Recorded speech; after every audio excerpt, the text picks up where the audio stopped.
My name is Trevor Metz. I'm a Canadian bar owner here, bar I guess slash restaurant owner, restaurateur, local raconteur. And originally I came here as a journalist, kind of got tired, and so I thought, you know what, I've always wanted to be my own boss. And I thought, well, why not give it a go as a restaurateur or a publican. A friend of mine, actually my ex-brother-in-law, and I stumbled upon this place. And it was actually his suggestion. He said, you know, you should just call it Plan B because you need a Plan B. And so I thought, yeah, I could probably do this, really having no idea of how difficult the job truly is. What we brought to the table is authenticity, especially with our food. We always brought a real sense of North America and what real North American pub fare is like. Our burgers are as good as you would get back home or better.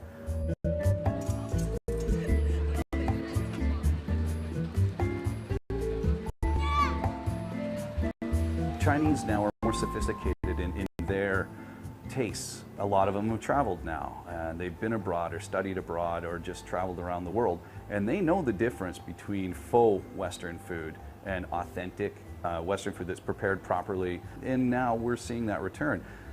In fact, there's fewer and fewer foreigners in Beijing, I think, yet our business has gone up quite a bit because we've seen a real maturation of the Chinese business. We're seeing that happen a lot more. You never really know what your day is going to be. That's one of the things I miss actually working for somebody else, is that you had a bit more structure. Even though sometimes it's nice to have that freedom, you really don't know what you're going to be doing. For instance, today I had to go to the market. I mean, there was just no way around it. Our coffee pots were leaking for whatever reason, so I had to get coffee pots. We had to go out and get some more glasses because they keep breaking.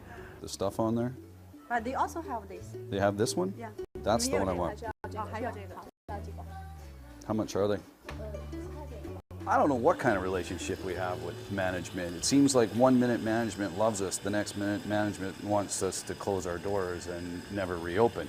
We never know from day to day whether this is going to be able to continue. That's the biggest problem with doing business in China. First beer of the day, always got to pour that one out. For me, I would love some stability. I would just love if they're going to say yes or no. I don't care if they say yes or no to most things. Just let us operate on a reasonable level and just be consistent. That's the biggest problem I have with doing business in China in this sort of industry. Well, we do something called the Shuangjing block party every year, and that actually started, we started off by thinking we need to get this entire area more popular. And from the very first one, I think we had about 1,500 people show up, and now we're up around 5,000 people show up on just on the one day. However, the police are a little bit upset with us right now because there was too many people, and they may not let us do that again.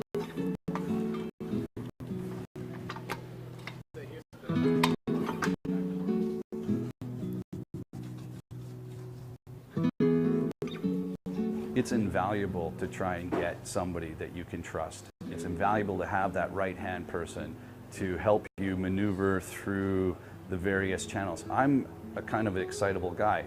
I get angry sometimes. I don't know if maybe you didn't know that about me, but I can lose my temper. And if I don't have somebody like my assistant Allie who can calm down and talk to these people in a rational way, then things just don't get done. Trevor is the most passionate person I have ever met. Trevor, he has a bad temper. Things that drive me nuts, wastage. I hate wastage. I hate wasting food. I hate wasting products. I hate wasting money. So that's one of the parts that I excel at in this business.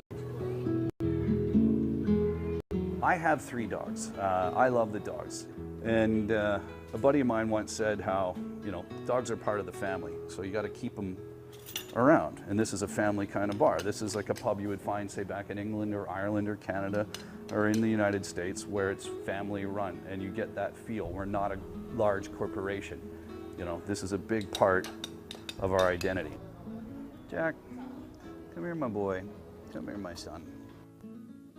I know Trevor, who owns Plan B, and we have a lot of mutual friends, and it was those mutual friends who brought me over here from Canada. This is one of the first places I came to upon arriving in Beijing, to be honest with you, because everyone that I know seems to, congregate here.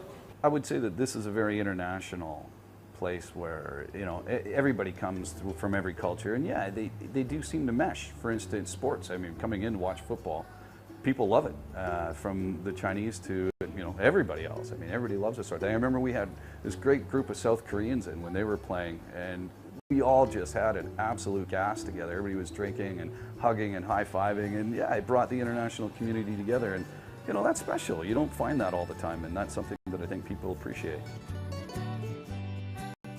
It's very difficult to find staff, and it's not just us that have that problem. Everybody's having that problem in the service industry.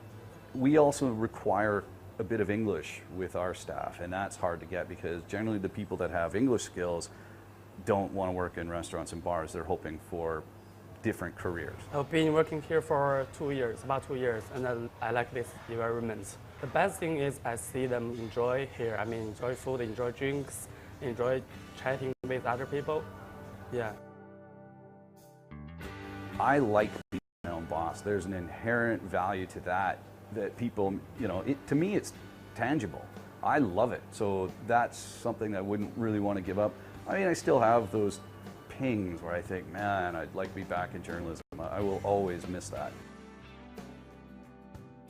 I'm really happy with the way things have gone, especially lately. This year, things have gone really well for Plan B and for myself. And I think I can see the light at the end of the tunnel. I can see where we can get to the point where I can travel more or open more businesses or do a little bit more.